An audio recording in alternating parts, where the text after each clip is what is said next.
What's up everybody, Coach Trevor here. So today we're gonna go over the single kettlebell swing. And this is the progression that we'll go off of from the hike back. We'll do a single swing and then multiple swings, all right? These are gonna be two hand swings as well. So with the with the hike back, right?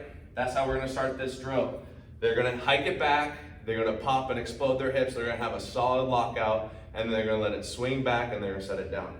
So abs on tight, hinging back, weights in front, bend the handle, hike it back. So the wrists, right? These wrists hit the inner groin area right here. Hands should always be above the knee line on a backswing. Okay, that's important. Remember that. Hands above the knee line. You don't want to be below here, right here. If you go below, it puts too much load on the lower back, so we don't want that ever.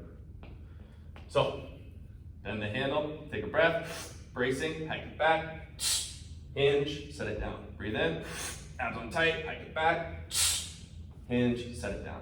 All right. The goal is when they're doing this, like I said before, they need to contract everything strong at the top. All right. So that's why when we practice, before they even jump into this, to even do it properly, they need to master the deadlift, master the hinge, and they need to have a good understanding how to activate their lats, and also the RKC plank that we've gone over in the other videos where they're creating tension, right? Because basically that plank teaches people how to create tension and activate everything at the top, so it's a full lockout. Common errors that people tend to do, right, is they have too much knee bend, okay?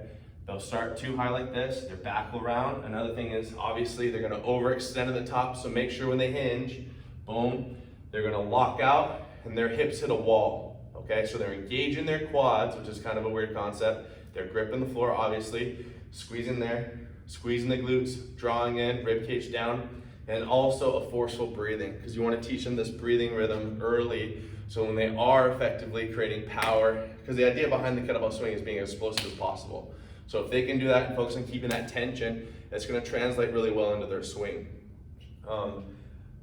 Another thing as well, we'll probably dig into this deeper on the other kettlebell extra videos as well, is that when they're hinging or on the hike back in multiple reps, make sure their knees don't come back with it. It should be super robotic. Every rep should be the same. Their hands should be like this, lockout should be like this. Hinge, boom, lockout, just like that.